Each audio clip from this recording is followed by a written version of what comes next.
What a day. What a day. Let's get into it. The boss is not going to leave. The boss is not going to leave. Yep, the videos of the proffer session by Trump lawyers Jenna Ellis and Sidney Powell leaked. This in connection with the Georgia criminal RICO case. As part of these proffer sessions, they confessed to their crimes and the crimes that they observed others committing, including Donald Trump. And one of these statements to come out of this proffer session is Donald Trump is not going to leave regardless of the outcome. These proffer sessions, as noted, were part of the guilty pleas entered by crocodile tears Jenna Ellis and release the Kraken Sidney Powell. And their under oath testimony on these videos shows that Donald Trump was aware that he's lost, was told that he lost, and had planned not to leave. This evidence will not only be pivotal in the Fulton County District Attorney criminal RICO case, but also in special counsel Jack Smith's federal prosecution of Donald Trump in Washington, D.C., scheduled for trial on March 4th, 2024. But there is more. In other breaking news from today, this from a new book set to be released by ABC anchor Jonathan Karl, we learned that Trump had threatened the GOP to leave the party and create his own MAGA party after January 6th, 2021, unless the GOP would meet his demands and back his big lies. Ultimately, Donald Trump secured an agreement from RNC chair Ronna McDaniel to support his lies in exchange for not creating his own political party, but then just turning the Republican Party into the MAGA Republican Party. Cowardly Ronna. Other excerpts from Karl's book include audio of interviews with Donald Trump, where he embraces the traitorous idea that he could be reinstalled into power and remove President Biden back in 2021. And also, we hear more about Mark Meadows being thrown under the bus by Donald Trump, where Trump blames Meadows for the claim that foreign satellites from Italy hacked into the Dominion voting systems, right? These false and absurd claims are basically the exact opposite of what we understand that Mark Meadows has told special counsel Jack Smith during a proffer session that has already taken place, where Meadows was given immunity. So with Donald Trump, his unhinged fascistic behavior, it's always there, but it's usually amplified around devastating news that's about to come out. And so with these news stories that just broke, it perhaps explains the timing. Certainly doesn't justify the behavior, but explains that Donald Trump's full fascist statements that were made on his social media and at a rally in New Hampshire on Veterans Day, where he referred to his political opponents as vermin and that he will root out lawful conduct committed by the vermin who he describes as his political opponents. Trump's statements parrot many of those from Adolf Hitler and Mussolini. By the way, MeidasTouch.com was quick to make this connection in our reporting. Later, the Washington Post and other media followed our reporting. Yet the New York Times went with the headline that Donald Trump simply behaved differently on Veterans Day. Trump's spokesperson responded that Trump would crush the existence of anyone who tried to discuss the similarities between Donald Trump's speech and statements and those of Hitler and Mussolini.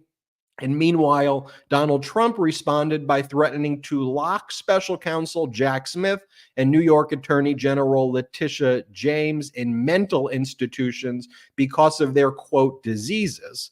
Also, Don Jr. gave very bizarre testimony, in fact, incriminating testimony in the New York Attorney General case earlier in the day, where he went over a PowerPoint presentation that the Trump organization created. In the PowerPoint presentation, it had all of this fraudulent data about the Trump properties, again, inflating like the size of the properties.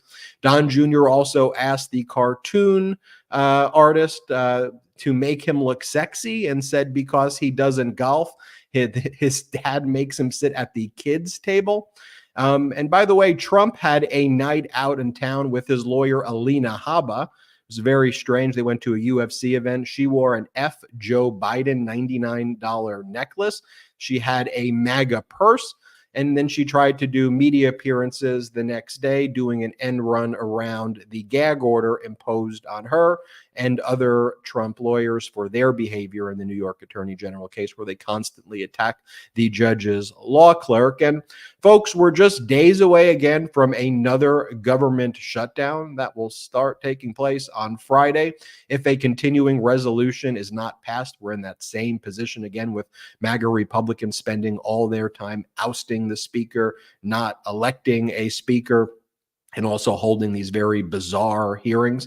We're seeing Republicans turn against MAGA Mike for his plan. He proposed a laddered continuing resolution. So now will Republicans try to oust him like Kevin McCarthy? The honeymoon certainly is over for MAGA Mike, but the MeidasTouch podcast has just begun. I'm Ben Meiselas, joined by Brett and Jordy. Returning from Miami with Michael Popak. I was there for his wedding, took a red eye last night, and back in action, folks, back in action.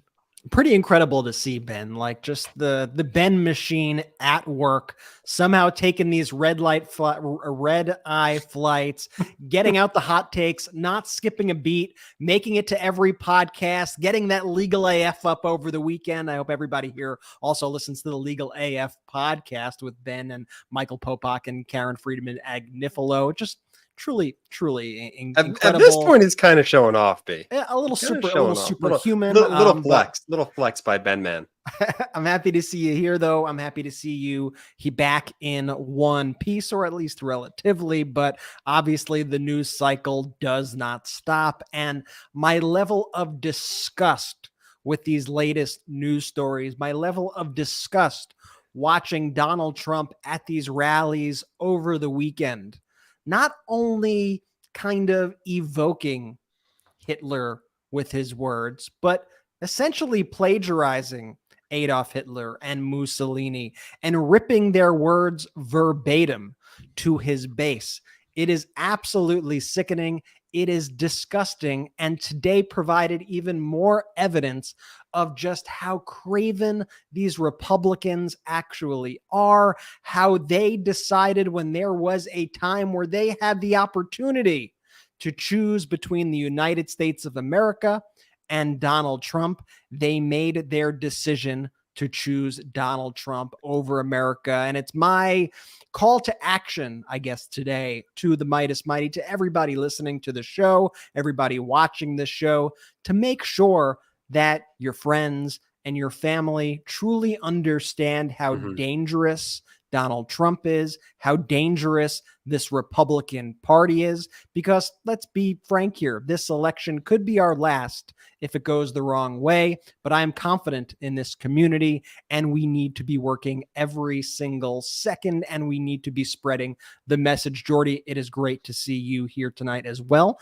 What's new in your world? Always love the flag behind you. You got rocking the jersey. Gotta love it. I'm excited. It's going to be a great show. And look, if you are a frequent listener of the MeidasTouch podcast and viewer of the MeidasTouch YouTube channel, the Trump stuff, although very disturbing of his echoes of Hitler, shouldn't surprise you. In fact, we've talked about it a bunch here, right? Whether or not legacy media wants to pick it up and run with it as a story is one thing. But to Brett's call to action for our audience, what Brett put together, a fabulous graphic, a really striking graphic, quite frankly, of Hitler's words and Trump's words, and just how much of Trump is actually echoing really vile and hateful rhetoric of Hitler. And so to Brett's call to action for our audience, to make it even simpler for you when you're trying to convert your friends, your audience, your group around you, of just how dangerous Donald Trump is, go to our X account, our Twitter account. We have it pinned to the very top. Take a screenshot, save the photo, however you want to do it, and share that image, because there's no dancing around what we just put up on the screen here, which are those violent and hateful call to actions that Trump is echoing of Hitler. It's quite disturbing. I'm excited to get into the show. Big bro, Ben, is just super flexing on us, nonstop work. Excited to see you. We actually got a chance to speak today. That was really nice. We talked non-Meidas for a little bit. It was good to hear your voice, B. It was good to catch up. And when we talk about the witnesses who are testifying against Donald Trump, and here's what I always talk about when I speak with people who may be on the fence, or even people who are still in MAGA. I say, look, you don't have to take my word for it here at the MeidasTouch Network. Let me quote for you the words of people in Donald Trump's life and his orbit who may have better information than even us. So how about this? So when we're talking about the Hitler comparisons, let's not forget that there was a 1990 Vanity Fair interview where his first wife, Ivana Trump, once told her lawyer, Michael Kennedy, that Donald Trump kept a book of Hitler's speeches near her bed, or near his bed. And he kept the collected speeches, a book called My New Order, in a cabinet by his bed.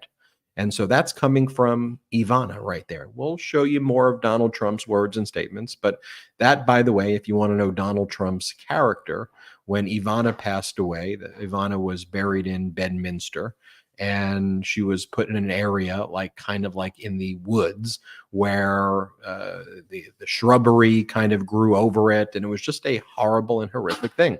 Also, you talk about today, for example, like what was Donald Trump talking about when his sister passed away at the age of 86? He was attacking special counsel Jack Smith. He was this was Donald Trump's statement at or around the same time that the world learned that his sister passed away at the age of 86. He wrote, deranged Jack Smith, Andrew Weissman, Lisa Monaco, the team of losers and misfits from Crew, and all the rest of the Radikalev zealots and thugs who have been working illegally for years to take me down will end up, because of their suffering from a horrible disease, Trump derangement syndrome, TDS, in a mental institution by the time my next term as president is successfully completed.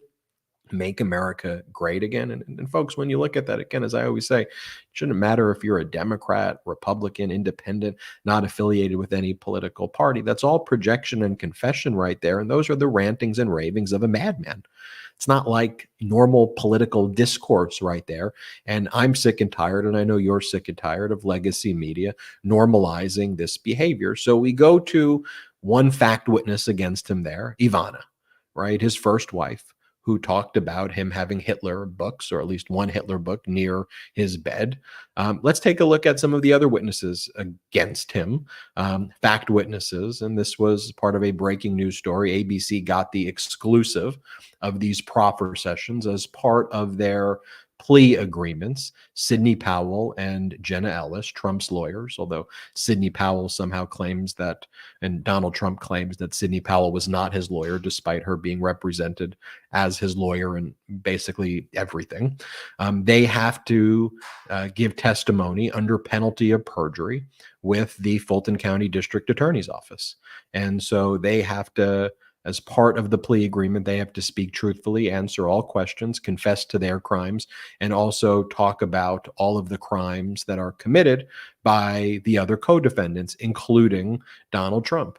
And so this is part of the cooperation that allowed the Fulton County District Attorney to agree to these plea agreements. So let's just take a look at the video that leaked of Jenna Ellis and her proffer session, where she talks about how one of Donald Trump's top aides, his deputy chief of staff, and who used to run his social media, Dan Scavino, told her weeks after the 2020 election in an excited tone that, quote, the boss is not going to leave under any circumstances. Here's the video of the proffer session of Donald Trump's own lawyer, Jenna Ellis, in connection with her guilty plea. Play the clip. Okay. And at the time period where they were going to start to discuss what was Dan Scavino's role? At the time, I believe his title was social media director for the White House. It became deputy chief of staff at the time that the conversation in question took place. Okay, and when was that? The conversation was around December 19th of 2020 at the White House Christmas party. And I emphasized to him, I thought that the claims and the ability to challenge the election results was essentially over, because he said to me in a kind of excited tone, well, we don't care and we're not going to leave. And I said, what do you mean? And he said, well, the boss, meaning President Trump, and everyone understood the boss, that's what we all called him. He said the boss is not going to leave under any circumstances. We are just going to stay in power. And I said to him, well, it doesn't quite work that way, you realize. And he said, we don't care. So, by the way, Jenna Ellis, Donald Trump's lawyer, grifted or raised $200,000 in connection with her legal defense. And then she ultimately entered into a proffer agreement where she threw Donald Trump and the other co-defendants under the bus. So that's Jenna Ellis. You were watching Donald Trump's own lawyer talk about the illegal plan for Donald Trump to stay in power even after he lost. I mean, let's just... I know there's a lot of news. I know with Donald Trump calling his political opponents vermin. I know with Donald Trump engaged in all these other various crimes. I know with Don Jr. testifying and telling the court sketch artist to draw him sexy. I know there's a lot of distraction taking place, but just think about how significant of a development that video was.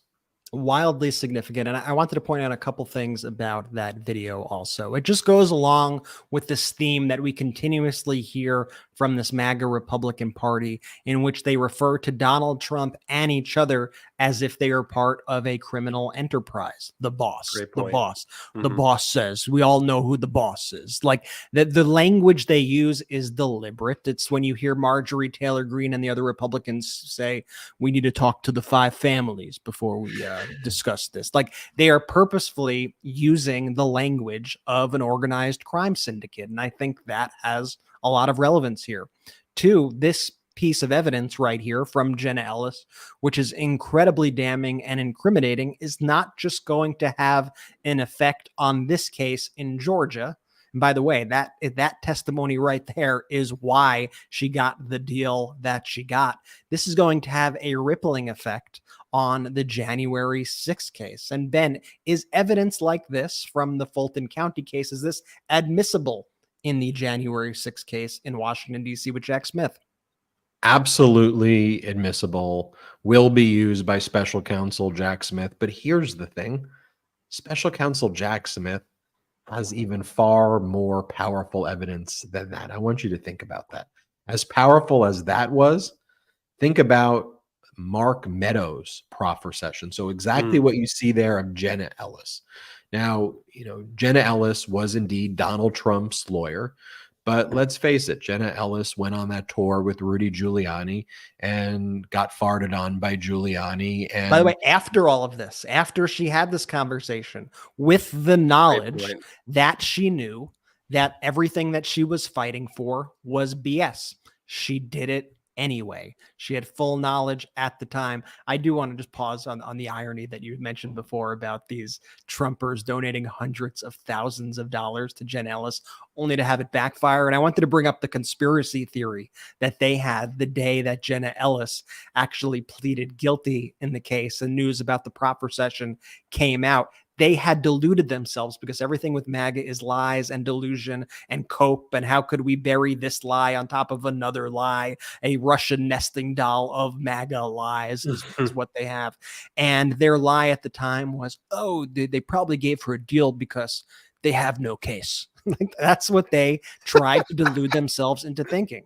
And now this footage comes out, and I see all over the internet right now comments from all of these Trumpers, many of whom donated lots of money to Jenna Ellis, now absolutely furious and livid and being like, how could this have been? I was convinced, I was told that this case fell apart. That's why I donated. That's why I did it. And it's these level of delusions that just keep this MAGA party going. It's these big lies and the accumulation of these little lies that really has an effect. And we're finally starting to see them backfire. Will these people learn a lesson about their lies? Probably not. I'm not going to go that far. It's interesting to see. it's so frustrating to see though, Brett, too, seeing Jenna Ellis, give this testimony here, and then have her go on her social media platforms and her OANs of the world, whatever she, however she hosts her platform, and just spew just continuous hateful rhetoric about this country, about Democrats, about conspiracies. And she just continues to pollute just like the mindset of Americans across this country. I like when we refer to her as Crocodile Tears, Jen Ellis. I think that should just be her full name going forward. Ben, how common is it for these, I guess, recorded proffer sessions to get out like this? Have you seen this before in your legal experience? Well, I mean, yes and no. I mean, it's a very high profile case. It would get out eventually. And people have said the fact that this leaked, is that going to harm the Fulton County District Attorney case because it leaked? And the answer is no, it's not going to have any negative impact at all. I'm sure people can surmise how it leaked or who leaked it. But ultimately, it's the property of the government. It's not like there's like a non-disclosure agreement attached to it, right? It's something that would be played in open court. It's something that Donald Trump already has access to. It's part of the discovery that the district attorney or a federal prosecutor would turn over. So it's not like this is like hidden material. It's what's called Brady material, exculpatory material that gets turned over immediately to Trump and the other co-defendants. So there's no prejudice. It's not going to harm any ability to prosecute Donald Trump. But to my other point, think about the Mark Meadows proffer session. The one thing with special counsel Jack Smith definitely leaks less. And I think a lot of those leaks come from third parties when it comes to special counsel Jack Smith. I don't know if this leaked from Fulton County District Attorney's office or not. I could imagine it was a way to potentially put pressure on other co-defendants to plead guilty, knowing that got all of the goods on them. Strategically, one could make that argument, but I have no way of knowing that one way or another. But think about what it's like where you've got Mark Meadows there, right? And Donald Trump, we know from this other breaking news story involving an ABC journalist, Jonathan Karl, in his new book, we've got Donald Trump saying that Meadows was the one who was out there talking about the satellites from Italy. And this was all this was all a Mark Meadows thing. You got to ask Meadows. And so we know from all of the reporting already that Meadows' proffer session was, look, I told Donald Trump that he lost, and I told him that what he was doing was criminal, and I told him to stop, and ultimately Trump wouldn't stop, but I was giving him the advice not to dig the hole deeper into the big lie.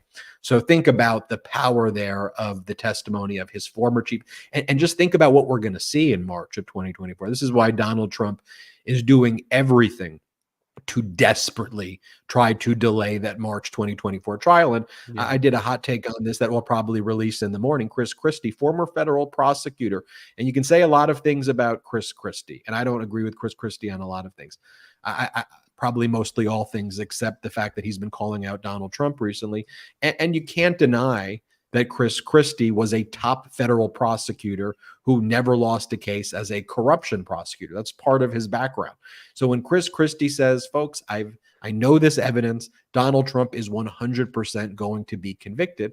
And what he's talking about is you're going to have Mark Meadows, the former chief of staff, testify against Donald Trump. You're going to have Donald Trump's former Vice President Mike Pence is going to testify against Donald Trump. You're going to have all of the White House lawyers, the people who said the other team is team crazy. You're going to have Donald Trump's lawyers testify against Donald Trump. And now Team Crazy, they've entered guilty pleas. They're going to testify against Donald Trump, right? You're going to have governors testify. You're going to have like the governor of Georgia. You're going to have Kemp testify, the Republican Secretary of State. These are all top Republican people who are all going to line up and testify against Donald Trump in March and April. And that's just right around the corner. I also want to play this video here. This one is the Sidney Powell proffer session. Let's play this clip and then talk about it. His instinct was he had won. There was a big shouting match in which Rudy called me every name in the book, and I was the worst lawyer he'd ever seen in his life. He called me a bitch. Were you ever around when anyone told Donald Trump that he had lost the election? Oh, yeah. What was President Trump's reaction when, I guess, this cadre of advisors would say you lost? It was like, well, they would say that and then they'd walk out and he'd go, see, this is what I deal with all the time.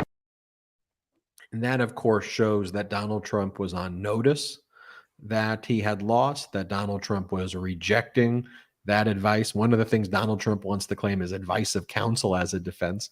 Well, his lawyers were telling him no. His lawyers were telling him that he lost. And it was also just interesting hearing about the inner workings of Powell and Giuliani, and then you're the worst lawyer. You're the worst lawyer. Setting aside, and you shouldn't set aside, we're going to spend a lot. We're going to do a deep dive into the fascistic tendencies, the pure unadulterated fascism that Donald Trump admires and looks up to, the comparisons. You can't just totally or just even set that aside at all. But for purposes of this, like, these are just a bunch of very incompetent, like, loser people, like, who lose and they're mean and they yell at it. Like it's not even, it's not there. There's zero modicum of, like, even intelligence going on. But Ben, like, isn't it fitting that that's also what the Republican Party has become under Donald Trump? When you look at that, when you listen to the story of Sidney Powell speaking about her experience working alongside Rudy Giuliani, if you want to call it that, and them screaming at each other and Rudy saying, you're the worst. No, you're the worst. No, you're the worst. And then you move over to Congress and you see the clown show that's happening in Congress, and you see Marjorie Taylor Greene calling Lauren Boebert a whore, and you see all them bickering and fighting and holding these fake hearings, and you see 4 days until a government shutdown and they're unable to do anything, quite frankly, except these political stunts. You realize this entire party has been completely destroyed, as Lindsey Graham, by the way, called in 2015 or 2016, whenever that infamous tweet was posted, one of the one things he was right about. And it's been completely rebuilt, which I don't even know if you want to say it was built, but rebuilt in this image of Trump and MAGA, which is synonymous with being a loser, which is synonymous with incompetence. I mean, that's what bankruptcy, that's what we're seeing across the United States government. The problem when they have control of the government, or even of control of a chamber of the government, like, you know, a branch of the government with the legislative branch, or at least the House of Representatives, the issue is that it affects our lives. It, like, seriously affects our lives. It could lead to people being unemployed. It could lead to you losing a child tax credit. It could lead to your marriage being broken up. It could lead to you getting killed. That's the end game of all this. And that's what Donald Trump, frankly, was saying at his rally. And your astute observation, Ben, that I thought, because for those who don't know how these stories are written, before these big stories drop, these news organizations reach out to the main parties in the stories for comment. So we're sure that in the past few days, Donald Trump and his team have received requests for comment about a lot of these allegations, about a lot of these statements from Jenna Ellis. And so what was their reaction to that?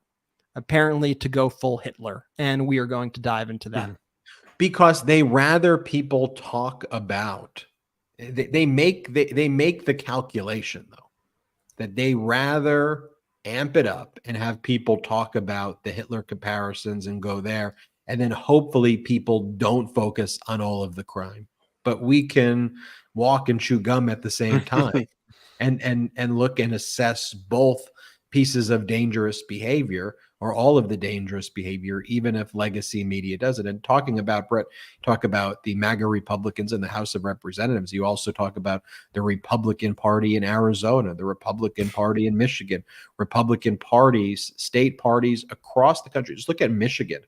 They're about to default on their credit line because the Michigan Republican Party only has $35,000 in its bank account and it owes $450,000. This is the Republican Party in the state of Michigan, only has $35,000 in a bank account. Also, you have MAGA Mike, the Speaker of the House, who doesn't have a bank account. He doesn't have a checking or savings account. At least not that he's reporting. Or at least that he's reporting. And here is someone who is lecturing Americans on fiscal responsibility. That's why I keep going back to what I think is so critical in 2024. This idea of Democrat, Republican, liberal, progressive versus conservative, those paradigms are simply not reflective of the present moment. You have pro-democracy and normalcy, where this coalition can disagree on many issues, but fundamentally agree on democracy and normalcy and just trying to run the government at a bare minimum. And then you have this MAGA Republican fascism plus idiocracy plus nihilism plus support for our enemies. More praising of Viktor Orban and Vladimir Putin and Kim Jong-un, and then Trump gets Kim Jong-un confused with President Xi and confuses North Korea with China. It's not oh, that's a Republican. That's what it's become, but it should just be, that is not okay. We're not okay with that. And that's not oh, Ben, that's such a lefty thing to say. That's just that is what people say in the pro-democracy community. So in any event, I want to talk about that and more. Want to remind everybody about our Patreon, patreon.com/MeidasTouch, patreon.com/MeidasTouch. The great editorial team there keeps breaking more good stories. And by the way, I really credit Ron Filipkowski and the team over there for making sure they call it like it is and saying, look, this is fascism. This is what it is. And then you saw the Washington Post eventually covered it the right way. The New York Times still didn't. But we have to push legacy media into making sure that that they tell the right stories and that they cover things accurately. We'll talk about that and more. Let's take our first quick break of the day. Did you know that poor sleep can cause weight gain, mood issues, poor health, and lower productivity? Sleep is the foundation of our mental and physical health and performance in our days. Having a consistent nighttime routine is non-negotiable. When I don't get enough sleep, trust me, you don't want to be around me the next day. Just ask Brett and Jordy. Introducing Beam Dream. You know we've been raving about Beam's Dream Powder, their healthy hot cocoa for sleep, and today our listeners get a special discount on Beam's Dream Powder, their best-selling healthy hot cocoa for sleep with no added sugar. Now available in delicious flavors like sea salt, caramel, cinnamon cocoa, and chocolate peanut butter. Better sleep has never tasted better. Dream contains a powerful all-natural blend of reishi, magnesium, L-theanine, melatonin, and nano CBD to help you fall asleep, stay asleep, and wake up refreshed. A recent clinical study revealed Dream helped 93% of users wake up feeling more refreshed, and 93% reported that Dream helped them get a more restful night's sleep. Just mix Beam Dream into hot water or milk, stir or froth, and enjoy before bedtime. I've personally tried Beam Dream and it lived up to all the hype. First off, it was delicious and just a lovely nighttime routine. And secondly, and most importantly, it helped me fall asleep and stay asleep. The next day, I woke up ready and eager to take on all of life's challenges and tasks.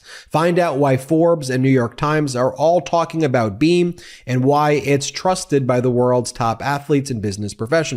If you want to try Beam's best-selling Dream Powder, take advantage of their biggest sale of the year and get up to 50% off for a limited time when you go to shopbeam.com/Meidas and use code CYBER at checkout. That's shop BEAM.com/Meidas and use code CYBER for up to 50% off. And now let's take a quick break to talk about our next partner, Fume.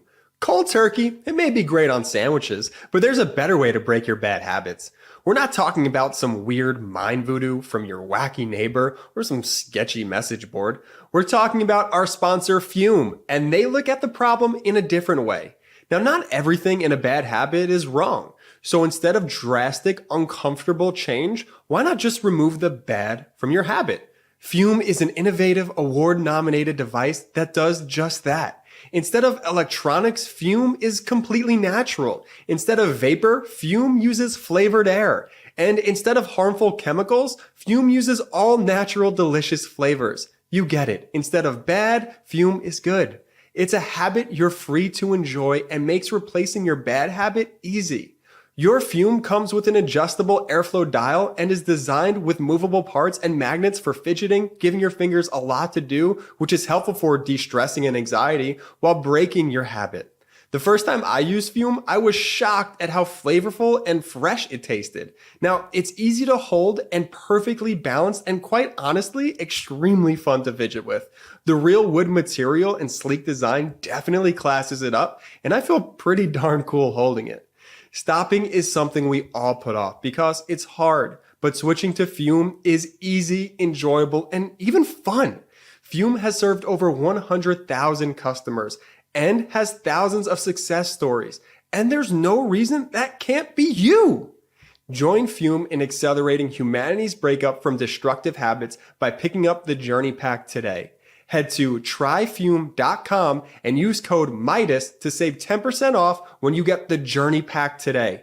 That's tryfum.com and use code Meidas to save an additional 10% off your order today.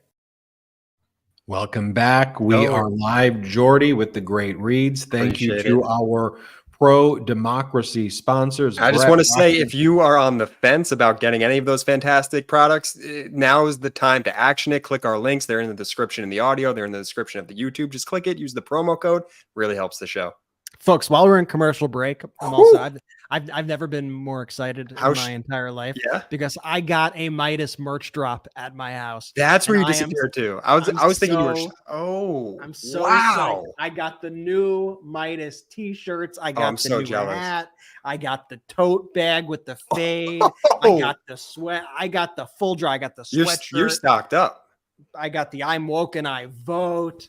This is really big. I got the Jack Smith Justice shirt. I mean, that is look at this. Come on. Point. You get it all at store.MeidasTouch.com. I'm so excited. But that's store.MeidasTouch.com. Let's take a look at what Donald Trump was doing and saying on Veterans Day. Here's what Donald Trump posted on his social media platform. He wrote, "In honor of our great veterans on Veterans Day, we pledge to you that we will root out the communists, Marxists, fascists, and radical left thugs that live like vermin within the confines of our country, lie, steal, and cheat on elections, and will do anything possible, whether legally or illegally, to destroy America and the American dream. The threat from outside forces is far less sinister, dangerous, and grave than the threat from within. Despite the hatred and anger of the radical left lunatics who want to destroy our country, we will make America great again." And not only did he post it there, but this is something he repeated during his Veterans Day traveling fascist circus rally, this one in New Hampshire. And by the way, just so everyone knows, these crowds that he's speaking in front of are relatively small. They're not big rallies. They're not big events. I mean, he rents out. Sometimes they're 500, 1,000, 2,000 seats. He often blocks out the upper decks too. Like he'll hide the top seats and hide certain areas because they're not filled. Let me show you. This is him repeating that statement. And I want to show you him saying it at the event because there's something about just it being part of his stump speech that's horrifying. Play the clip. Today, especially in honor of our great veterans on Veterans Day, we pledge to you that we will root out the communists, Marxists, fascists, and the radical left thugs that live like vermin within the confines of our country, that lie and steal and cheat on elections and will do anything possible. They'll do anything, whether legally or illegally, to destroy America and to destroy the American dream. The real threat is not from the radical right. The real threat is from the radical left, and it's growing every day, every single day. The threat from outside forces is far less sinister, dangerous, and grave than the threat from within. Our threat is from within, because if you have a capable, competent, smart, tough leader, Russia, China, North Korea, they're not going to want to play with us. And they didn't. Despite the hatred and anger of the radical left lunatics who want to destroy our country, we will make America great again. You know, when we reported right away on MeidasTouch.com how that echoes statements of Hitler, and we've been talking about it, we don't use that lightly. You know, we're not just trying to say, oh, that's Hitler, that must be a Hitler. No, I mean, if you analyze the statements that Donald Trump is making, and I'll show you a few others right here, these are strange phrases to revive in 2023. No one really talks like this. And so when you look at it in the context of, as we said in the earlier part of the show, that Ivana says he has the collection of Hitler speeches by his bed. And a lot of these speeches seem to apparently have like almost identical language. Here, from a few weeks ago, Donald Trump says that migrants are poisoning the blood of our country. This was also first reported on MeidasTouch.com, making that connection, and then other media followed our reporting. Play this clip. Nobody has any idea where these people are coming from, and we know they come from prisons. We know they come from mental institutions, insane asylums. We know they're terrorists. Nobody has ever seen anything like we're witnessing right now. It is a very sad thing for our country. It's poisoning the blood of our country. It's so bad. Poisoning the blood of our country. And that comes from a direct quote that comes from Hitler, that the original sin of poisoning the blood or contaminating the Aryan race, that's where it comes from.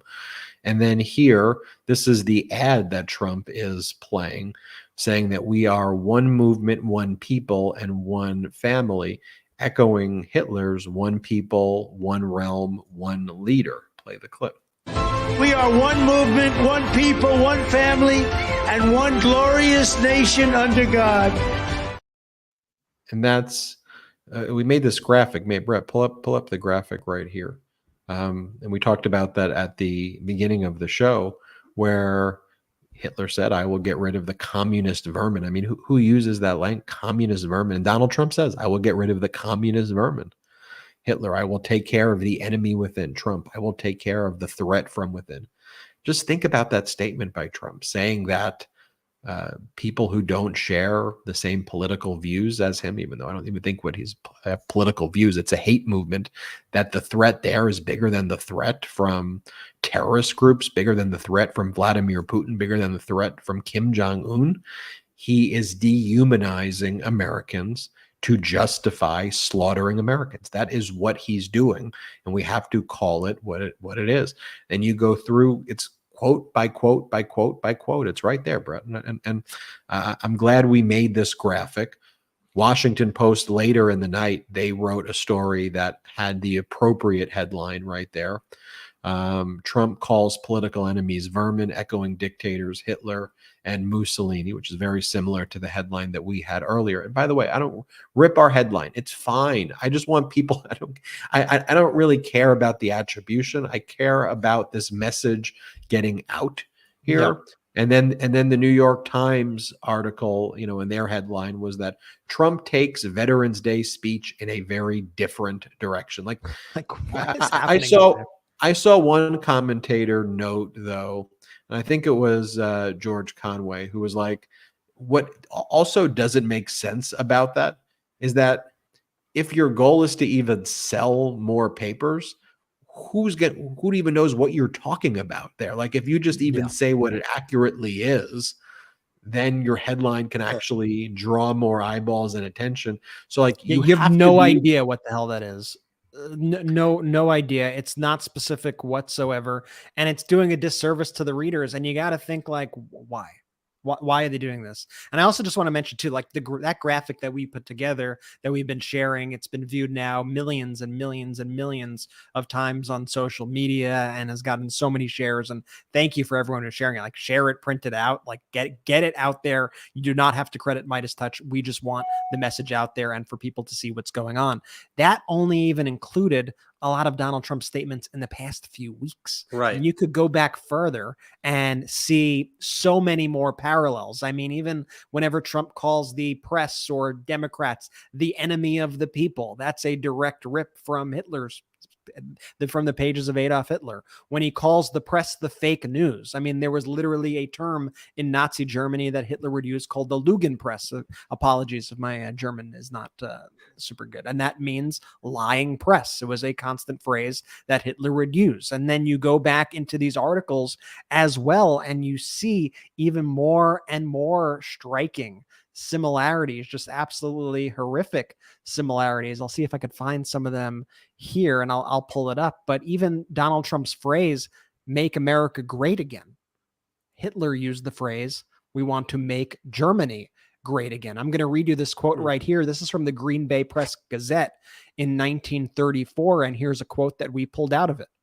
Adolf Hitler, out of prison, took advantage of the groans. He told people that he would make Germany, quote, great again. He blamed Jews, socialists, communists, and others for the trouble of the land. His blazing speeches gained followers for his quote unquote cause. Now you take that comment and you could put that right there side by side with Donald Trump saying, and we're going to root out the Marxists and the communists and the socialists and the fascists and the radical left Democrats and all these things.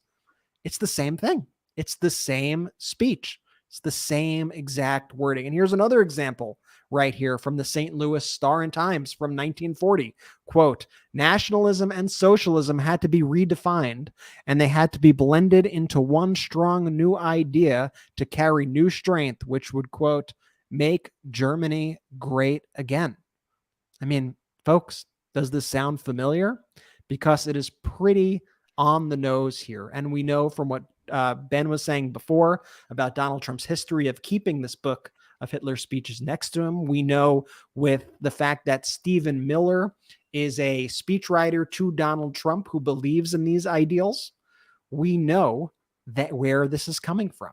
We know where it leads. So it is more important that we call it out than ever before, and that we truly highlight to our friends and to our family the danger of the moment we are in, and this dehumanization that we have seen from not just Donald Trump, but a lot of these MAGA supporters over these past few years has just been absolutely horrifying. I mean, that's why these MAGA supporters go around and they go, okay, commie. Okay, what? You're just commie scum, right? Oh, look at that pedo. Oh, look, he's a pedo. He's a pet. They use all these words. They strip away their actual meaning and they throw it at people in order to dehumanize them, in order to make people appear as quote unquote vermin.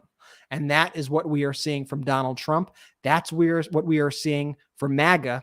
And what you have to understand is throughout history, the body count that comes after using language like that is horrifying. And personally, looking at this, I think we should all be absolutely appalled and horrified in the direction that this Republican Party and Donald Trump is taking this country. No, I was glad that the Washington Post ran with that headline. I'm deeply disappointed in all of the headlines that the New York Times has been running. You know, I don't know if you saw as well when Tim Scott announced that he was no longer running in the Republican presidential primary.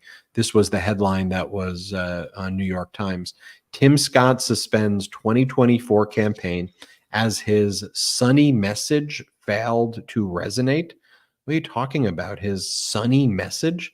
Taking away women's reproductive rights, overthrowing the results of the 2020 election. There's nothing sunny about his message. He says it with a smile, so therefore it makes it sunny. Yeah, they are such suckers for like the way Republicans want to frame things. So if you have a guy who's like, hey, what's going on, everybody?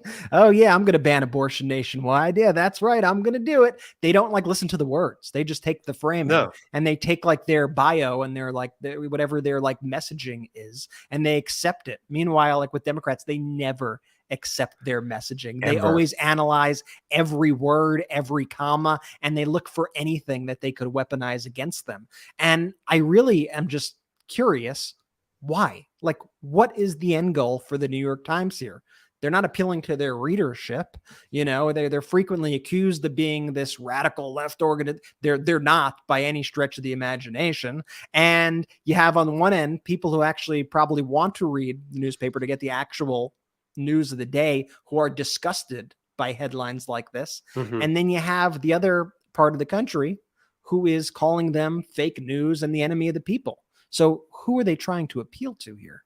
It's a great point, because what these media outlets do so frequently, like at Times and, you know, quote unquote left-leaning media, is that they're so scared to tell the truth and ultimately call it out for what it is, for what's happening right in front of them, that they bend over backwards to just give into the right-wing talking points. So, you know, the Tim Scott example right there, they, to your point, Brett, they probably looked at his campaign website, maybe got a quote from him. What was your campaign messaging? Oh, it was a sunny, upbeat message. Okay, let me write that, because otherwise I'm going to come across too partisan if I report the facts, if I report the truth. I can't, as the media outlet, look too partisan. Meanwhile, they're just ignoring the truth. And Jordy, them, like the Republican Party, they're so easily bullied. They're Yeah. so easily bullied by like negative tweets. And like, you know, from Republicans, especially, like, you're right. They don't want to be like, oh, like you're saying we're liberal. We're not. Look, we wrote this story. We wrote like, this headline. Yeah. You don't want to be bullied. And we'll get into soon this story too about Donald Trump and his threats to leave the Republican Party after January 6th and how the Republican Party reacted to that. But I see a threat also in between that there are these bullies in this country, these fascist bullies, and they threaten media organizations and they threaten political parties. And I think one of the biggest kind of untold stories of the Trump era is how many people were willing to just say, all right, I'm not going to engage in this fight. The country doesn't mean as much to me as I don't want my feelings hurt. I don't want to lose an election, you know, and they just give up. It's appeasement. That's what we're seeing. And Donald Trump, though, also, when you stand up to him time and time again, he backs down. It's when you lift the gag order, that's when he attacks Special Counsel Jack Smith and Special Counsel Jack Smith's family. If you impose the gag order, he stops. He's terrified of going to prison. He's terrified of being isolated and alienated and not liked and having people not clap for him and boom. I mean, he's terrified of that. Yet, and he's not, the way he engages in kind of confrontation too, it's never like direct either. He always puts somebody else in the line of fire for him, which is kind of a strange twist on it, because obviously he seems like a confrontational person, right? But notice he never is the one who directly does it. He always puts somebody else to take the fall for him in front of him. And so it's also just shocking to me that like people don't stand up to him. And it's like, oh, he did a mean tweet. He didn't mean this. He didn't mean that. There are so many opportunities for the Republican Party, for example, with Mitch McConnell after the January 6th insurrection, Ronna McDaniel, when Donald Trump threatened her, and Donald Trump said, I'm going to start my own political party and I'm going to take down the Republican Party. Imagine if she did the right thing there. And she said, okay, you do that, and we're going to call you out for extorting us, and we're going to make sure that you're held accountable. And you stand up to him, then you can actually try to pick new leadership. And it's possible that the midterm elections and the 2023 elections actually could have gone differently. The thing is, he's a loser. He's constantly losing. But then he convinces them that they're winning by losing, and they keep on losing over and over again. And he convinces the media that he's a winner, even though he keeps losing over and over again. And the media is like, tries to extrapolate some like other data when like the data's already been computed. Like, why wouldn't you look at the results of the November 7th, 2023 election, actual data where voters came out and voted? Or the midterm elections, and look at the exit polling there. Why don't or all of the special elections? The media's I swear, Ben, you look at the coverage post the elections where Democrats absolutely crushed it last Tuesday. You look at the coverage, like you'd be like, wait, the Democrats must have had a really rough night, huh? They must like really didn't go so well. When like they had one of the most fantastic, like one of the best election like blowouts of the Republicans like ever. But before we moved on from this, I just do want to highlight though the comment from the Trump campaign spokesman, Stephen Chung, who when confronted with a question about Donald Trump echoing the words of Adolf Hitler, Donald Trump's spokesperson said that he denied it and said, in fact, anyone comparing Donald Trump to Hitler will be exterminated when Donald Trump is president. I mean, that's what he said. His response to being accused of being like Hitler was to issue a response that could have come from the mouth of Adolf Hitler. And here was the exact quote. This is the exact quote that Donald Trump's own spokesman used in response to the clips and the quotes that we showed you. Quote, those who try to make that ridiculous assertion are clearly snowflakes grasping for anything because they are suffering from Trump derangement syndrome, and their entire existence will be crushed when President Trump returns to the White House. Their entire existence will be crushed when President Trump returns to the White House. And then go back through that list of what Donald Trump names, right?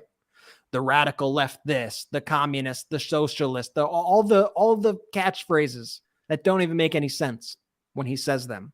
And now think about Donald Trump's social media feed and who he accuses of being, quote, radical left thugs, who he accuses of being communists and socialists. It's everybody who doesn't agree with him.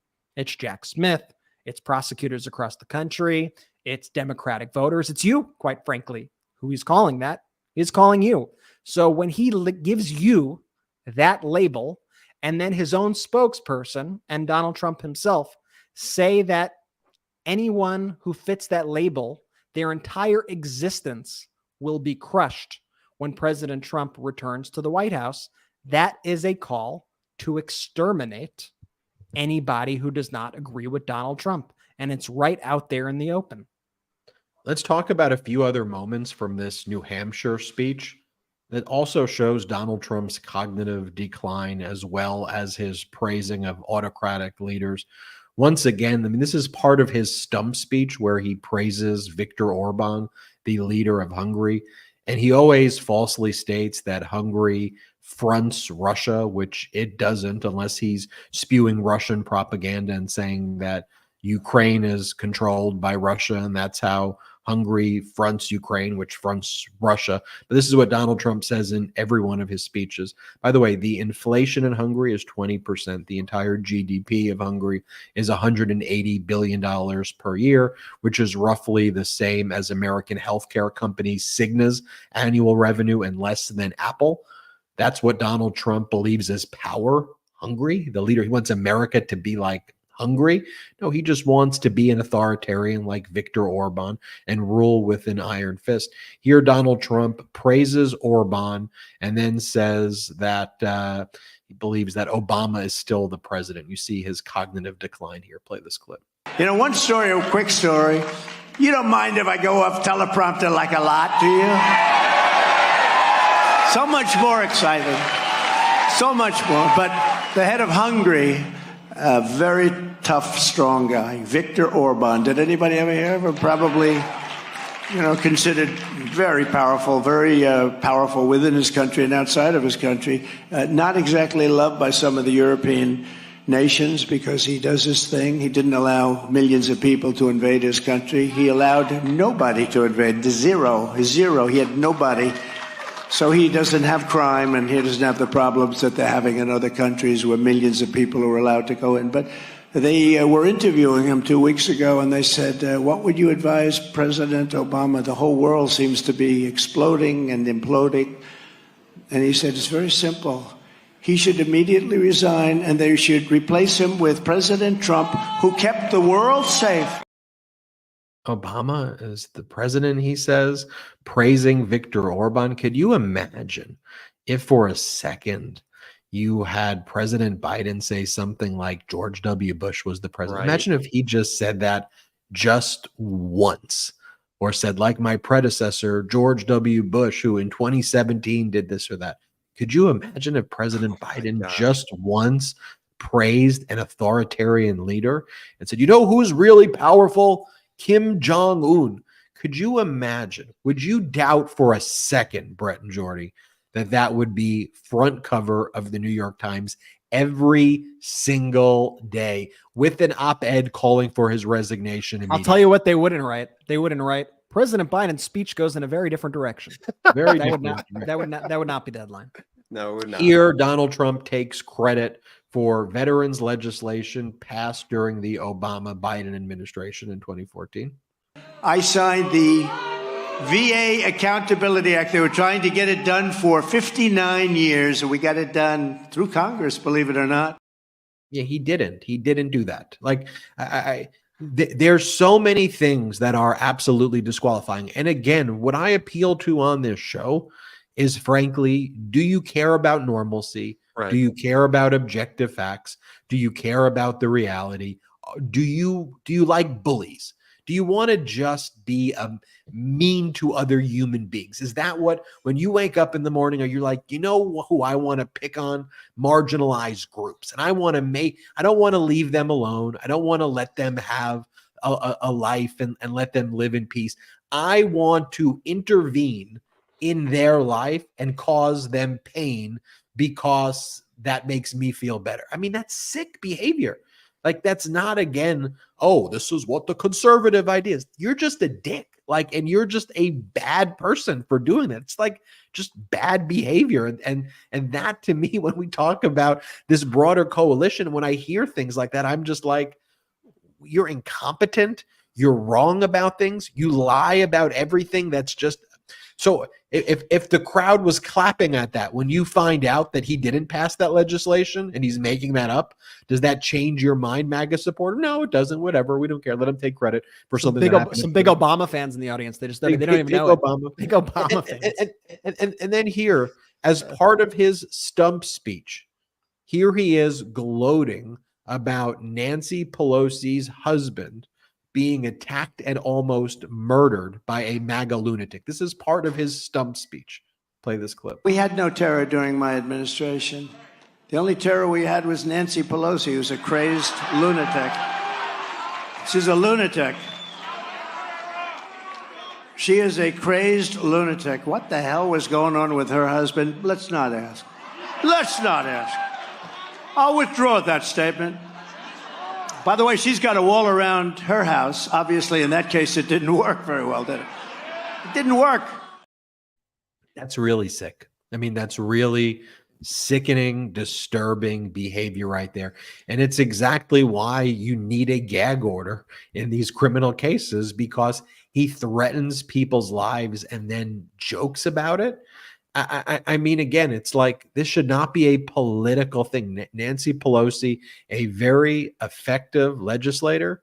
She brought a lot of benefits to the lives of American people. Probably a lot of people who are clapping there, they're getting health care and they're getting benefits and they're getting their Social Security and Medicare and lower prescription drug prices because of legislation that Nancy Pelosi shepherded through Congress, whereas the MAGA Republicans right now can't even get enough votes for like adjourning for the day. Like, they can't even get enough votes to continue funding our government. Nancy Pelosi helping pass major pieces of legislation that help the people there. And Donald Trump is making fun of an attempted murder and just spreading deranged conspiracies and saying that she's a terrorist. I mean, again, this shouldn't be, you could not like Nancy Pelosi. I would find that I think she did great work, but you could say, you know what, I disagree with her politically. But going to the MAGA rally and saying that she's a terrorist and her husband deserved to almost be murdered, that's not political. That is a death cult. That is dangerous and bizarre behavior. And then I'll show you this one over here. This is Donald Trump as part of his stump speech, saying that he's a proud election denier. That's part of the speech and the rally. We went from yes, we can to I'm a proud election denier. play this clip. What difference does it make? Like tens of millions of people within our nation, I'm proud and strong. I'm a very proud election denier.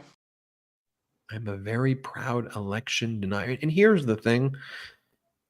As the election continues, I think we're going to be relentless here at the MeidasTouch Network. And I think Donald Trump's behavior is going to come into sharper focus. But it's not a foregone conclusion that it is, right? Left to their own devices, legacy media is going to cover up for this guy. Left to their own devices, legacy media is going to normalize that behavior. We've already seen that, right? We know that's where they're headed, and we knew that's what they did in 2016. So what's going to be the variable here that's going to change that? It's going to be you. It's going to be us. It's going to be this community. And we have seen that the coverage that we collectively are doing, and I credit you to spreading this message. And you need to hold the media accountable, and you need to let people know. You need to share the graphics and share these videos and make sure people are subscribed. We need to make sure that the truth is out there. I refuse to live in I refuse to accept that our America gloats over attempted murder of our political leaders the way Trump did. I refuse to believe that our country wants to be led by someone who praises Kim Jong-un and Viktor Orban, okay? I refuse to believe that our country wants to be led by someone who says, I'm a proud election denier. It is repulsive, and I am confident that collectively we will be able to make sure that the pro-democracy messages get out there. I want to talk about Ronna McDaniel's response to all of this. She won't condemn Trump's comments.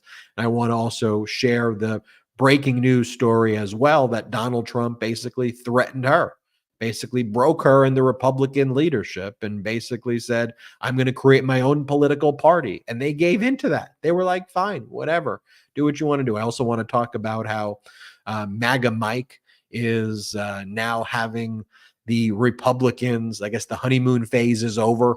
Republicans turning against MAGA Mike. MAGA Mike proposed a laddered continuing resolution, which if you don't understand what a laddered CR means, don't worry, nobody does. He made it up. Rather than like fund the government, he's like, I'm going to fund agriculture and veterans first, and then I'm going to fund the other one. Just like breaking up the bills, the appropriation bills into different phases, and they call it a laddered CR. It's something that hasn't been done before, really, but they're making this up to make it as complicated and as incompetent as possible. But you've got your MAGA Republicans who want that shutdown on Friday. So they're pissed that he's even introducing something that could allow the government to be funded. We'll talk about that more after this quick break. Being on top of your mental health game is so important. And as you know, we here at the MeidasTouch Network are working around the clock. And it's easy to fall into bad habits or routines because, well, life gets in the way, especially with your diet. Frankly, I think most people can relate. Everyday life does get in the way, making it challenging to find a healthy snack without all the sugar and junk. Now, if you're busy and constantly on the go like me, you need to try Mosh. It's a protein bar made for your brain.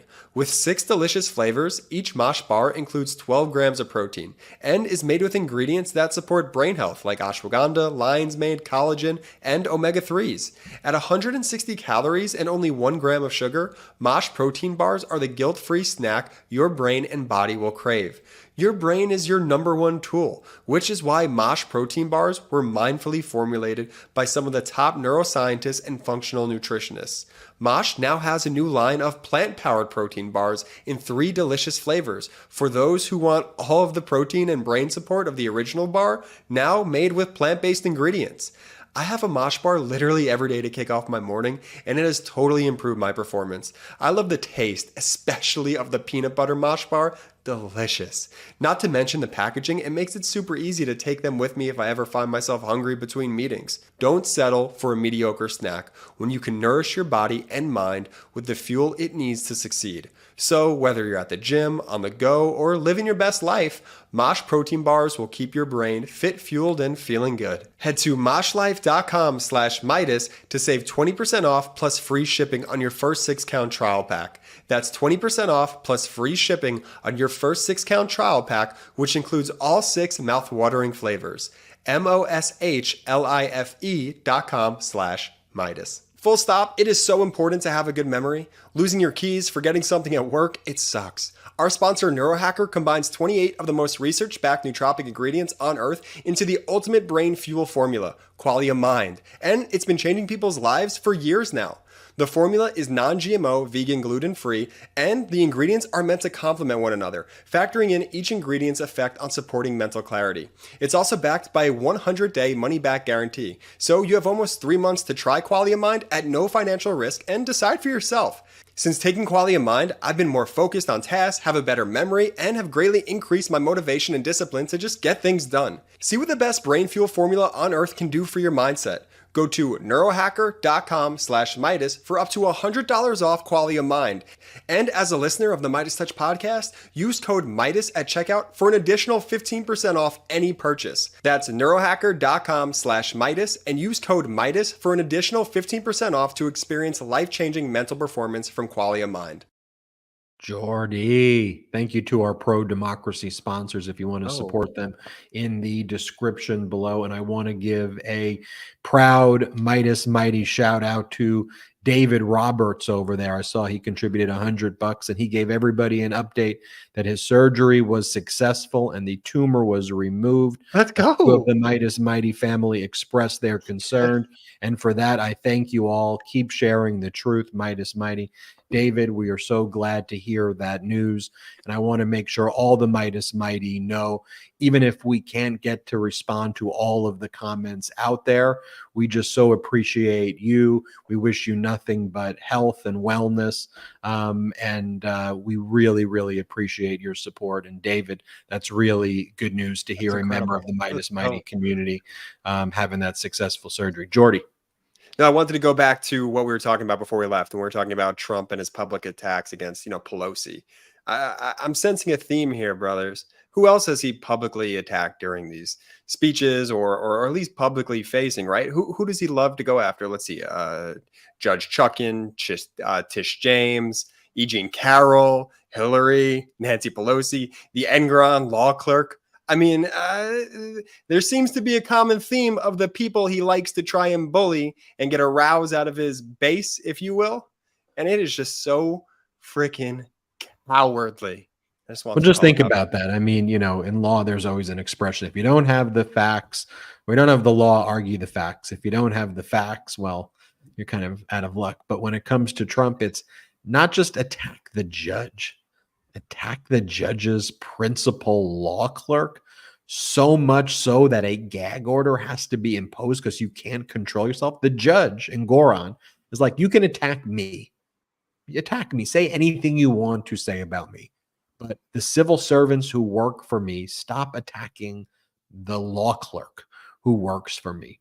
So then a gag order has to be imposed on Donald Trump. By the way, it was our editor-in-chief, Ron Filipkowski, who discovered that Donald Trump was continuing to post these threats against Judge Engoron's law clerk on his campaign website. That resulted in contempt sanctions against Donald Trump. So for those wondering if patreon.com/MeidasTouch is effective, and if we're growing that website to reach kind of the critical mass stage that it needs to, well, the fact that you had Don Jr. and Donald Trump attacking us after contempt sanctions were issued just goes to show you right there. But then you have that's MeidasTouch.com for anybody who wants to look at the reporting. MeidasTouch.com. It's constantly updated throughout the day. And I also want to shout out Ron Filipkowski's podcast on the MeidasTouch Network. It's called Uncovered. There's a link in the description here. He does the podcast with another MeidasTouch contributor, Anthony Davis, and they do great breakdowns, kind of on the behind the scenes of the machinations of MAGA and all these movements that really the media doesn't catch up on until weeks or months later, if they do catch up on these things. And they provide such great insight. So make sure to check out Uncovered. It's such a great show. Here's what I talk to people about also in terms of, the Trump cases, Trump lawyers. If you're confused about, the evidence, I try to break it down in ways that are, simple. Like, just for example, when Don Jr. testified today, Don Jr. previously testified under cross-examination that he's not familiar with the statement of financial conditions of the Trump organization. He didn't even realize that his name was signed to the document that made him a co-trustee of the revocable trust, like the main document that appointed him the leader of the Trump organization. He doesn't even recognize. So with like Don Jr.'s testimony, you're like, well, what is he even testifying to if he hasn't reviewed the statement of financial conditions? And for all of those who want to MAGA-splain to me the way big organizations are supposed to work, even though the Trump organization is a small kind of closely held organization, CEOs and leaders review their statement of financial conditions. They review their financials. They don't just say, hey, I'm going to leave it to a professional and they're just going to handle it for me. Okay. But then who are the professionals that they are leaving it to? Like, who are the lawyers? And again, if you're on the fence, I mean, my question is to you, is this how you want your lawyer to behave? And this is the way MAGA lawyers behave. So the fact that you have Alina Habba out there as the person who's MAGA-splaining about, oh, this is how it works, and Tish James this is what Alina Habba did over the weekend. And you see her here. She's standing next to Woody Johnson, the owner of the Jets, who's a trust fund kid himself. Come on. God dang it, Jets. Yeah, he got all his money from his dad and from the Johnson & Johnson family. Yet he's done nothing but be a loser his entire life. But there's Alina Habba right there, right? She spent like a night out with Donald Trump, and she's wearing an F Joe Biden necklace. And then she's got a MAGA purse. And this is one of the lead lawyers for Donald Trump with a F Joe Biden $99 necklace. I mean, again, like, to me, that behavior is so unprofessional. Like, could you just imagine in a work setting, you show up, whatever your job is, right? You go there and your coworkers just behave like this. Like, it's just unacceptable behavior. So why should we accept this behavior, the conduct, over people who then want to make decisions over our lives? We're going to let these are the people who we're going to tell us what's what. We're going to let someone like MAGA Mike, who's got the Covenant of the Eyes app, where he has people who monitor his account to see if he's looking at sinful content. His son. His 17-year-old son monitor his account. And then you hey, have, son, want to check out my porn for me and make sure that I'm not watching anything bad? So and you creepy. have MAGA Mike blame women's reproductive rights as the reason he needs to slash Social Security and Medicare. Like, that's not me being hyperbolic. Oh, Ben, that's literally what he said. He blamed women's reproductive rights and not birthing abled body vessels as the reason that he needs to cut Social Security. You made me do this. It's what he said out of here. Like, we have the tape of him. Like, we have tape of these people when they were asked very basic questions about January 6th. They all said, shut up and sit down.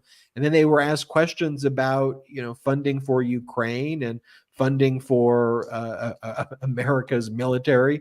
And their response, you asked your question already, responding to the one where they told the reporter to shut up. And again, it's like, at just a human level, like, who behaves like this? And then, this is supposed to be the leader of the RNC, Ronna McDaniel, who's too afraid to use her name Romney, which she used to use, but Donald Trump doesn't like Mitt Romney, so she just goes by Ronna McDaniel because Donald Trump told her to. And here over the weekend, she was asked about the Trump vermin comments that we talked about earlier, and just watch how cowardly her response is. Play this clip. He says, quote, in honor of our great veterans on Veterans Day, we pledge to you that we will root out the communists, Marxists, fascists, and radical left thugs that live like vermin within the confines of our country, lie, steal, and cheat on elections, and will do anything possible, whether legally or illegally, to destroy America. Are you comfortable with this language coming from the GOP frontrunner? Again, I am not going to comment on candidates and their campaign messaging. I will say this. I know President Trump supports the veterans. Our whole party supports our veterans. And I do think we're at a very serious moment in our country. Okay, what was that? I mean, How could you, no matter what political party you're affiliated with, whatever, or no political party, how do you look at that and take that person seriously? Or that's unserious, unprofessional, cowardly behavior. And I'm just not going to answer anything that you tell me. And he supports the veterans. Actually, he calls veterans suckers and losers. Actually, he attacks our military. He calls General Milley, former chairman of the Joint Chiefs of Staff, and other top military people dumb and stupid as part of his stump speech. He threatened to execute, he threatened to kill General Milley. He attacked McCain. He constantly mocks John McCain, the late great Republican senator and war hero. And by the way, you should not allow the interview to go on after that. I think then it becomes journalistic malpractice. I think then you go, if you're not going to answer that question, I can no longer interview you. So your answer is you as the leader of the RNC cannot respond to that. And by the way, here's another question where Kristen Welker asks about Trump threatening to indict opponents. Watch the response.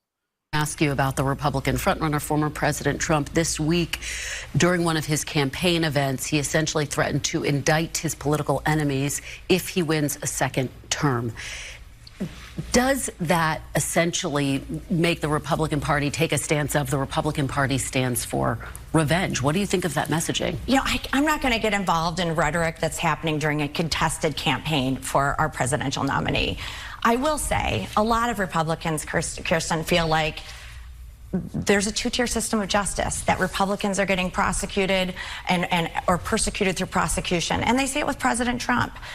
People really feel like there's one set of standards for Republicans and different for Democrats, and they've seen it come through Democrat attorneys general or others, and that is something that concerns a lot of Republicans. As you know, though, Democratic Senator Bob Menendez has been indicted. The New York Democratic Mayor Eric Adams just had his phone searched by the FBI. So doesn't that undercut the argument that there's a two-tiered system of justice? Democrats are being indicted, investigated as well. How can you guys continue to make that argument? I think when you look at what's happened with the Biden family and what's been uncovered since we've taken the House. Hunter Biden's been indicted too. But yeah, Hunter Biden's been indicted also. I don't know any Democrat who says if the facts are not against Hunter Biden, or if they, treat Hunter Biden differently.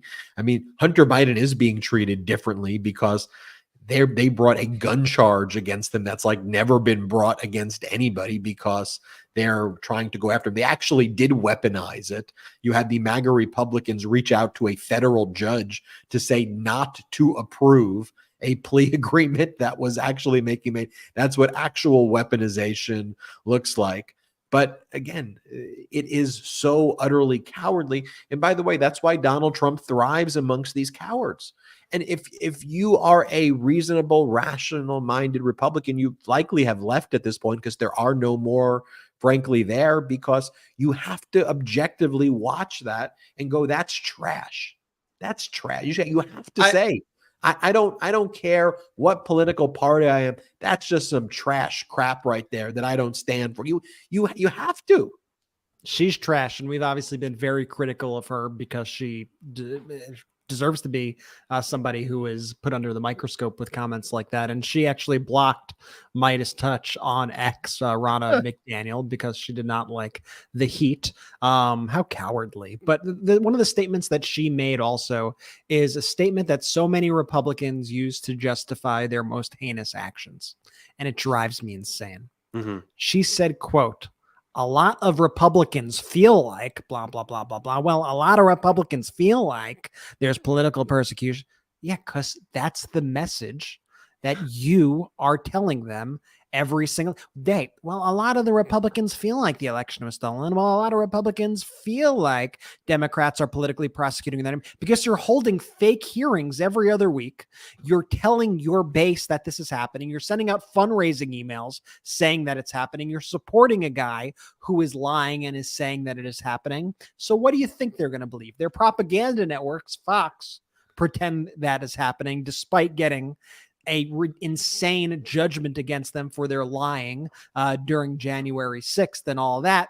It's because you are telling them that. So you don't get the benefit of getting to use this circular logic and go, well, a lot of Republican voters actually feel like X, Y, and Z. Yeah, because you're lying to them, because you're a liar, because you are a scam artist and you know better. Ronna Romney McDaniel knows better. And how do we know? Because there was a massive story also that broke about Jonathan Karl's comments that he made in his book, where Jonathan Karl said that there was a time after January 6th where Donald Trump actually went to Ronna McDaniel and to Kevin McCarthy and said, I am going to create my own MAGA party. I am leaving the Republican Party and I'm taking the voters with me if you do not support the big lie. And apparently, via Jonathan Karl said Ronna McDaniel freaked out. She panicked. She freaked. She freaked out. Oh, what are we going to do without your voter? Oh, no, we get. So, and then she doubled down and tripled down and quadrupled down. And that solidified the Republican Party as the party of Donald Trump. Remember, we were all like back then, I don't understand. Kevin McCarthy on the floor on January 6th, he seemed to actually condemn Donald Trump. He seemed to actually finally do the right thing. What changed? What was said at that meeting where we saw Donald Trump down at Mar-a-Lago with Kevin McCarthy, where they shook hands? Well, Kevin McCarthy, Ronna McDaniel, and this entire Republican Party made a devil's bargain with Donald Trump. They decided to finally put all of their principles aside for good. Over. Game over. And they decided that they were going to back a fascist dictator who wants to overthrow the United States government. They determined it was in their self-interest, at least their short-term interest, right, to choose Donald Trump over the United States of America. And that's the big thing right there, Brett. Their short-term self-interest, because it's not the interest of the party at large, because as we've seen, Donald Trump is a habitual loser who continues to lose. Anyone who he endorses, frankly, loses because people are so disgusted by him. We've seen it in 2022 in the midterms. We saw it right here in 2023. I mean, the guy's got a stench to him. Ben, I want to go over to something, though, you said before, going back to the Welker interview. I hope, and I have faith that the American people at large are smart enough to look at that interview with Ronna McDaniel and say, hey, this person is a lunatic. She is gaslighting me. But isn't it the job of the media, to your earlier point, to push back on the nonsense and not be used as a mouthpiece for GOP talking points to then delude and poison the minds of moderate households on Sunday morning when people are maybe not as checked into the day-to-day politics, right? They don't know just how crazy Ronna McDaniel is, these deals that she cut with Donald Trump under the table. And now you're letting her off the hook by not answering your questions. MSNBC, Welker, like what are we doing here as the media when we can't stand up and just say, hey, answer my question, and then we could go on and talk about the other things? What are they so scared of? Well, that's NBC. They're owned by Comcast. Donald Trump has put out mean posts about Comcast. And I think what they get worried about is, are they going to go after us? Are they going to say we're too woke? Are they going to do all of that? But then when you appease them, they come after you anyway. That's the thing about appeasement and the historical lessons that we should all learn, is that fascism's going to come for you eventually, no matter who you are in the, in that orbit. It cannibalizes itself. And we're going to see that even with MAGA Mike, right? MAGA Mike, as extreme as you get, we already see MAGA Republicans turning against him, and they're going to they'll be fine throwing him under the bus if he doesn't do whatever it is that the extremists want, right? And Matt Gaetz and all these other extremists and Marjorie Taylor Greene, they looked at, all you got to do is be a bully in the Republican Party and you get your way, like the way Ronna McDaniel just let Donald Trump take over the party. Okay, well, I'm going to behave that way as well. Here's Marjorie Taylor Greene's post. Put that back up right there. I voted no to both continuing resolutions before, and I'm voting no to this clean continuing resolution. We need to finish appropriations, and the Senate needs to do their job. No money to Ukraine. Close the border. Stop the weaponized government. Impeach Biden, Mayorkas, Wray, Garland, and Graves. And that's all they've been spending time doing. I mean, just think about this, America. They ousted their own Speaker of the House, and then they spent all of this time just attacking Biden, attacking anybody in the Biden administration, putting these ridiculous bills up that are never going to pass, that like, we are now reducing the salary of Pete Buttigieg to $1, and like for real discriminatory reasons too on the House floor, just like this, again, just like bullies and weird. And that's their whole thing too. We are reducing the salary of this person and that person to $1. Today they held a hearing where they spread all of these lies about COVID, a special hearing that was Marjorie Taylor Greene and Matt Gaetz were holding, spreading more lies about it. Was like a fake, it was like a fake hearing too. Like they like had like a random room, like it wasn't an official congressional hearing, and they just started Marjorie Taylor Greene and started streaming it on her YouTube account. Like it wasn't actually a real event, just to spread COVID conspiracy theories. And this is how they're spending all their time as we barrel towards, we now have, if you're listening Friday. to this on audio, we got 3 days. If you're watching this right now, we got 4 days till the government shuts down, which is going to devastate families across the country. Eight House Republicans are already opposing MAGA Mike's laddered continuing resolution plan. So now MAGA Mike has to rely on Democrats if he wants to fund the government. So Democrats now have to bail them out again.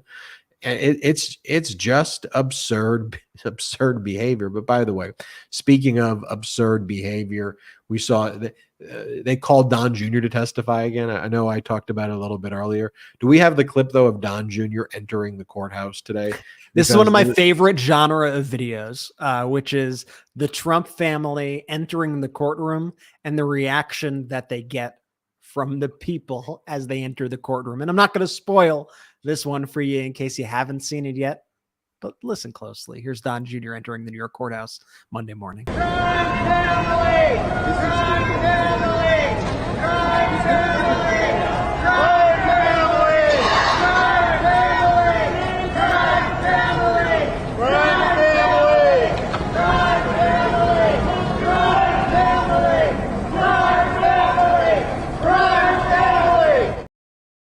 Crime family, crime family.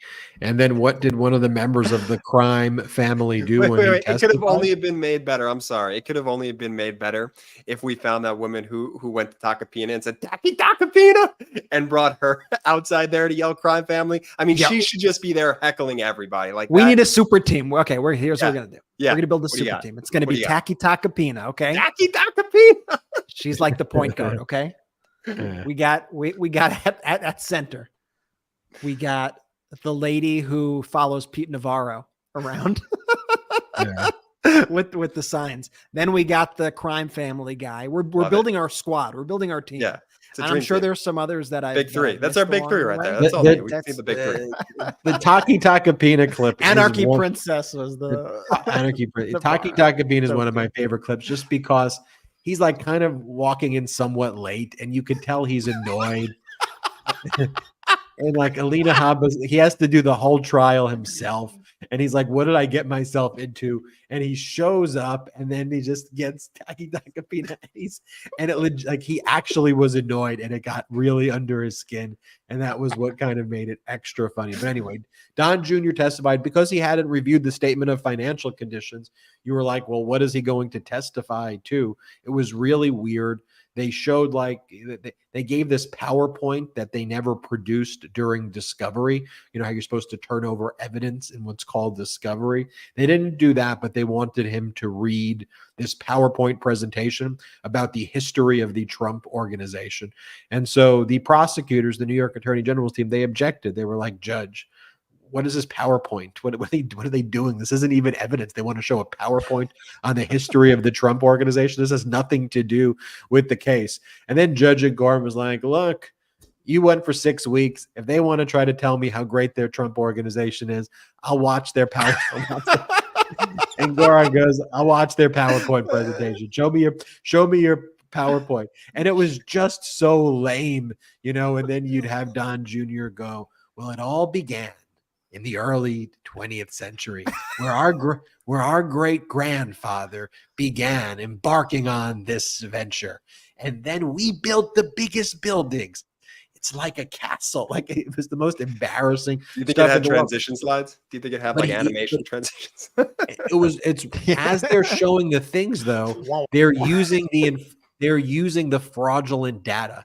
Like, they're saying 40 Wall Street was 73 stories. Meanwhile, one of the pieces of evidence in the case is their SEC filing for a bond that was issued in connection with it that shows that it was 62 floors. He showed the fraud on his PowerPoint. They showed the fraudulent numbers on the PowerPoint presentation. And so the prosecutor was just like, whatever, just go through. All right, go. Through the PowerPoint. Be my guest. Proceed. And then like Don Jr., like, it was really embarrassing. And Don Jr.'s going through it, and like, he thinks he's like doing funny jokes, and he's just like talking for like 10 minutes, like without interruption. Like, they just let him speak, and then like, all right, basically, and they're basically like, all right, are you done? And they're like, yeah. Like, okay, any further questions? No, it's fine. Just next. And so they're just gonna let these, you know, just stupid testimony come in, you know, because it doesn't go to any of the points of what this case is, and they all just want to please their dad and show. And there's no jury. Like, they're doing. You think you're going to convince Engeron with your little PowerPoint presentation while you're showing fraudulent numbers? Like, what is the end game here? You know, ultimately, I feel like a lot of people in this case have realized that sometimes with these people, the best thing to do is let them speak. And I was thinking too, this story of what happened in the courtroom today reminds me so much of watching Don Jr. in that deposition video, where he feels cocky. He feels confident. He thinks like the prosecutor, the person on the New York AG's team, he thinks like she is like, thinks he's hot shit. Yep. And he's talking about, you know, his experience at Warden or whatever the heck he was talking about. And just by letting him speak and kind of being like, oh, so tell me, you had a big role, huh? You had a big role. You had a big role in the Trump organization. Don didn't Jr. you? You're very, very important guy. I know you, Don. You're a very important guy. And he just speaks like he just is so eager to feel important and to impress his father that he doesn't realize he's incriminating himself when he is bragging about the nature of everything involved in the case. I bet you that the prosecutors, if they were on like a Gmail chat with each other, or if they were texting each other, like, I bet you they were like, WTF is this? What is going on? I bet you they're like, LOL, this is so crazy. How cringe, cringe. Hashtag cringe. Yeah. How cringy is this? And then I'm sure like Tish was like, New York Attorney General Tisha James was writing back, and she was like, yeah, what the hell is this? I don't know. Should we let him just go? Yeah, just let him go. You know, and in Goron's in Goron's I mean, as a lawyer, I was like, what in the world even? That's what I would be doing if I was him. I'd be like, dude, I'd be like, what's he doing? What's he doing? They come up with a random PowerPoint presentation about the history of the Trump organization with the fraudulent data on it. They didn't even object. Like they almost mocked him in not objecting, just letting him give a 10-minute speech on everything. They're like, do you have any questions? They're like, no. So wait, that would seem like a pretty big building there, Don Jr. So how big does your PowerPoint say that building? And what's the square footage of the building that you represent? Oh, that sounds really big. That sounds like a big building. It's like, you guys, they're just kids, you know, as Alina Habba would say, the kids are tested. You guys have to give them a break. They're just kids. Oh wait, they're 40-year-old kids. Come on now. They're coming after his little boys. When Donald Trump testified, that's what Habba said for this. He said when Donald Trump testified, he said that he's a trustworthy little boy. Little boy. It's just really odd and really weird. And you know, we have to just continue to call it out. By the way, one thing I do want to mention is I'm glad that President Biden called it out, and the Biden-Harris 2024 campaign called out the behavior by Donald Trump and making these statements that were echoing Adolf Hitler. And this is what President Biden's statement was. On a weekend when most Americans were honoring our nation's heroes, Donald Trump parroted the autocratic language of Adolf Hitler and Benito Mussolini, two dictators many U.S. veterans gave their lives fighting in order to defeat exactly the kind of un-American ideas Trump now champions. Trump doesn't care about our troops or what they fought for. He thinks they're losers for making the ultimate sacrifice defending our country from forces opposed to democracy and its ideals. Donald Trump thinks he can win by dividing our country. He's wrong, and he'll find out just how wrong next November. I think that was a very powerful statement right there.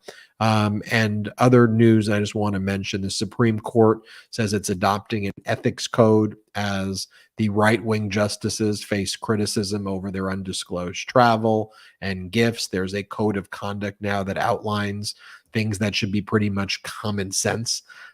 Ultimately, though, does it have any teeth? Like, what if they violate it? Who's going to remove them? But they didn't do this out of the kindness of their heart. It was because some great reporting organizations, some great nonprofits, whether it's ProPublica or Crew or others, holding them accountable and getting the receipts. So I want to give a hat tip to them.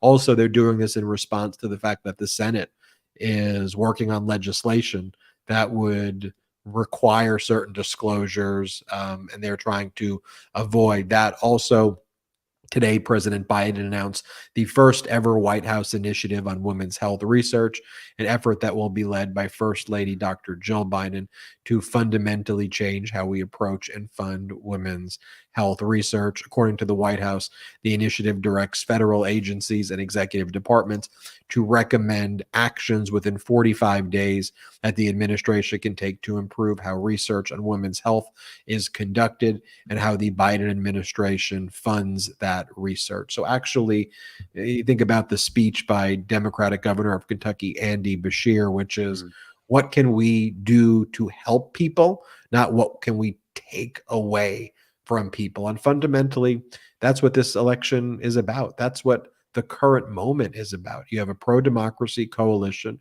about what can we do to make government work for people? How do we make it more efficient? How do we deliver benefits to people? How do we deliver more rights to people? How do we help improve people's lives? How do we take away roadblocks to everything from accessing healthcare to education? And how do we lower prescription drug prices? How do we do things? How do we help with jobs? How do we do things to help and benefit people? And then on the other hand, you've got this MAGA Republican, you're vermin, you're this, they're attacking people, threatening people, book burning, taking away women's reproductive rights. But heck, the New York Times says that it's a very sunny message. It's a very sunny message. It is so important here that we, though, get out the message. And Brett, but before we leave, I want to remind everybody about patreon.com/MeidasTouch one more time, because I want to keep building that website. It's so important right now. I want to keep adding people to that team, and I just see how it's really having an impact right now. But I also want to close out, Brett, if you can, Brett, by talking about President Biden's on Veterans Day. I think that is something we should reflect on.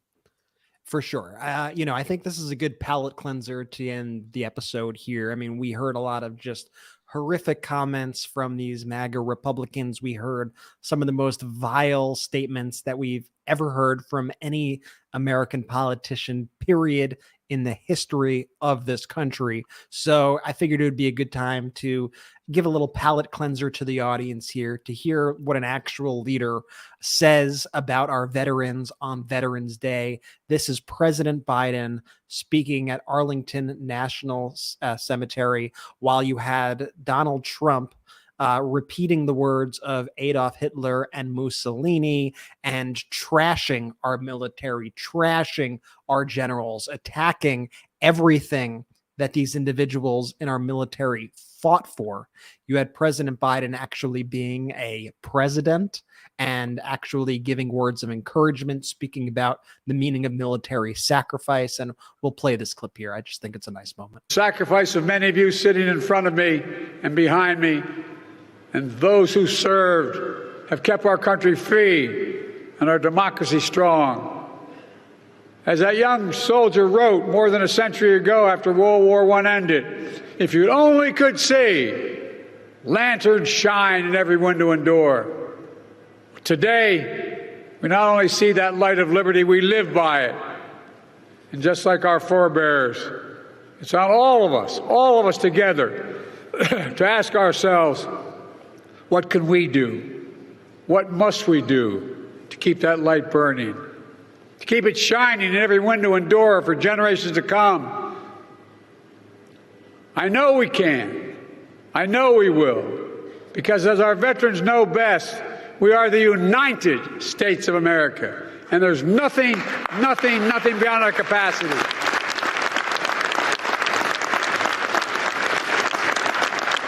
Nothing beyond our capacity when we do it together. God bless you all. God bless our veterans. And may God protect our troops today and always. Thank you, and thank you for your service. God bless you all. God bless our troops. God bless our veterans. God bless America. That's what a leader sounds like. I don't know, when legacy media wants to criticize him. I mean, how do you want him to behave? I mean, to me, that is how I want a leader to act and conduct themselves like. And I'm very proud right now to have someone who really does put our country first and makes a lot of tough decisions, and who I know is always there supporting our democracy. I want to thank everybody for watching this episode. It's great to be back in Los Angeles. I was glad to spend some time with Michael Popak over the weekend for his wedding. Congratulations, Michael Popak. Oh. We'll do an after show where I will recount Popak's wedding. Wow, and, that's the after show today? Because I haven't had a chance to debrief you on it, so I want to know about the journey. I want to know every detail. Store.MeidasTouch.com for all of our pro-democracy gear there. Brett has it 100% union made, 100% made in the USA. I got to do my order as well. Stuff's looking fresh right there. It's looking really good. All right, Jordy, take it away. Shout out to the Meidas Mighty. The Meidas Mighty standing strong against the fascists. We sing our song. We will get it right whenever. At MeidasTouch, we are unapologetically pro-democracy, and we demand justice and accountability. That's why we're spreading our message to Convict 45. That's right, gear up right now with your Convict 45 tees and pins at store.MeidasTouch.com. That's store.MeidasTouch.com.